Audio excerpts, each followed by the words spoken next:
Hello, everyone, and welcome to this episode. My name is Mohammad Reza Fathi, and I'm a life coach. What we do in life echoes in eternity. This episode is about fear of losing and how to manage it. Imagine yourself in the middle of a normal day.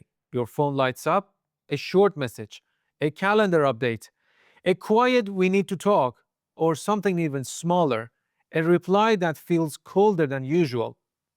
You see, nothing significant happens, but your body already has started reacting because something feels like shifting under your feet.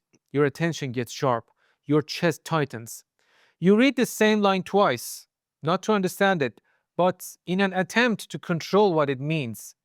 And that's the moment most people misunderstand. Because fear of losing isn't always loud, it doesn't always show up as panic. Sometimes it shows up as unnecessary precision, as calculation, as "let me handle this real quickly because it's important." It feels like you're being responsible, you're being responsive to something that should be responded to, but underneath, something else is happening. Your mind is trying to prevent a loss before you even know what you're about to lose. You see, fear of losing is rarely about the thing on the surface. It's about what that thing represents. A job isn't only income, it's a proof that you're still standing, that you're about to survive. A relationship isn't just love and affection, it's a place where you can feel chosen. A reputation isn't only status, it's protection from not being belonged. So when the possibility of losing shows up, I repeat, possibility of losing, your mind runs a hunt for a threat, not the event, a threat, the meaning. That's why this fear can be so exhausting because you're not just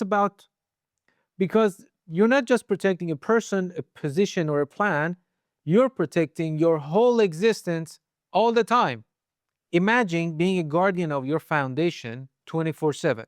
Now, let's name some things that people fear losing. Number one is stability, that steady ground you built after years of stress. You fear losing it when your paycheck feels shaky, when rent goes up, when your savings won't hold, when one unexpected problem could break the month. And the fear doesn't say, "I'm scared." It says, check the numbers again. Work a bit more. Don't take a day off. Keep your guard up. Keep the things safe. Number two is belonging. That feeling that you have a place somewhere, someone cares for you, someone knows you. You fear losing it when you sense someone pulling away, when you walk into a room and feel slightly out of sync, when your jokes land wrong, and when your messages get shorter replies. And the fear doesn't say, "I miss them." It says, "text faster, be easier, don't bring up the hard stuff, stay likable." Number three is dignity, your sense of being respected. You fear losing it when you imagine being seen as weak, when you think people might look down on you, when you make a mistake and your brain flashes the headline. They'll remember this. They'll reduce you to this. So you start guarding your image. You explain too much. You justify too fast. You polish everything until it stops feeling human. Here's the problem: fear of losing makes you behave like the threat is outside, but most of the damage happens inside. It quietly pushes you into habits that shrinks you, and those habits look normal, so nobody calls them out. Imagine a workplace. A new project comes in. The timeline is tight, the expectations are clear, and you can feel the pressure in the group chat without everyone saying it. You look at it and you know, if this goes wrong, your name will be attached to it. So you know what you always do. You over prepare. You answer every message immediately.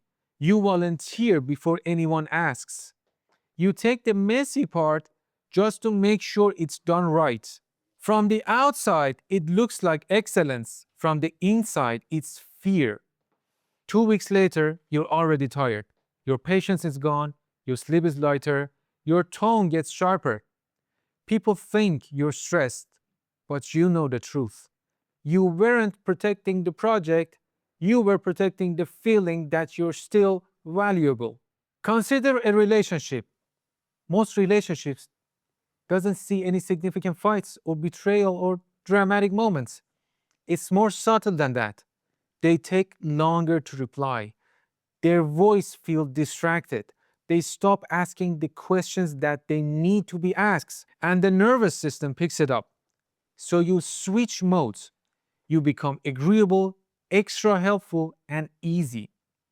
You start doing small things to secure the connection, and you tell yourself you're being mature. But pay attention. Your love becomes like strategy. You stop being present. You start performing. That performance might keep them close for a while, but it makes you feel alone even when they're there. Your partner is there, but you feel alone. A bad social image. You get invited somewhere. You're not sure where you want to go, but you go anyway. Because there is a quiet fear behind it. If I don't show up, they'll forget me. And if I'm not seen, I'll lose my place. So you show up polished, you keep the energy up, like in a bad way. You say the right things, at least you try to. Then you get home and you feel empty. Not because the night was bad, because you spend the whole night guarding your position instead of living your life. That's what fear of losing does. It turns life into a defense. It turns relationships into maintenance. It turns work into survival. And after a while, you're still winning, but you don't feel alive. And here's the most important part: uncertainty feels like living on a moving floor. So you always want to control the outcomes, the people, your image, your emotions, the future, everything. And when you can't control, you suffer. Because the mind keeps asking one question over and over in different tones. What if this slips away and I won't be okay? So the real work isn't stop fearing. The real work is building a kind of inner stability inside you that doesn't collapse every time uncertainty shows up or even when you lose something. Now, let's talk about tools that help us manage the fear. Number one, you have to name your fear so you know what's beneath the surface. If it's your job, your partner, your image, your first move is to aim at it. You have to actually fight your fear. Ask yourself quietly, what does this losing mean to me? The answer is one clear sentence. If I lose this job, it means I have failed. If they leave, it means I'm not enough. If they judge me, it means I'm worthless. Anything that's there in your mind, you have to face it. Now, you're looking at the real target because fear is easier to manage when it is targeted. You cannot hit something you don't aim at. When it becomes specific, you can aim at it. Number two, stop the emergency behavior for 60 seconds. Guys, this calmness, this pause is so important. Fear always pushes you to do something fast. Send a message, fix the tone, over explain, offer something better, overwork. That urgency is the trap. So, the second move is simple but tricky. Delay the reaction. Not forever, just 1 minute, 1 hour, 1 day. You don't have to become calm. You don't have to become wise. You only have to pause the autopilot. You have to stop fear from controlling your life. In that 1 minute, do this thing. Put your phone down, stand up, take a breath, go for a walk, do whatever you want, just don't make a decision. Then ask, what's the next step that keeps my dignity intact? No begging, no overreacting, no self sabotage. See, that 1 minute saves everything. Tool number three, and the most important one, you need to build something inside you that feels alive all the time without fear of losing.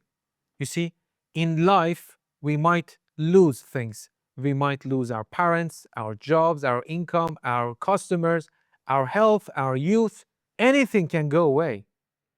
So you need to build the belief that even if I lose something, my life still goes on. I'm not attached 100% to anything. I can lose my wife, my car, my dad, my house, my city, my whole career, but my life is still there. You need to know that life has ups and downs, and you have already survived some of those disasters.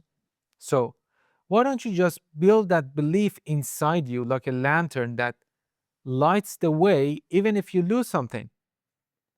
Life won't be without loss. It's you who have to adapt yourself to the reality of life. What we do in life echoes in eternity.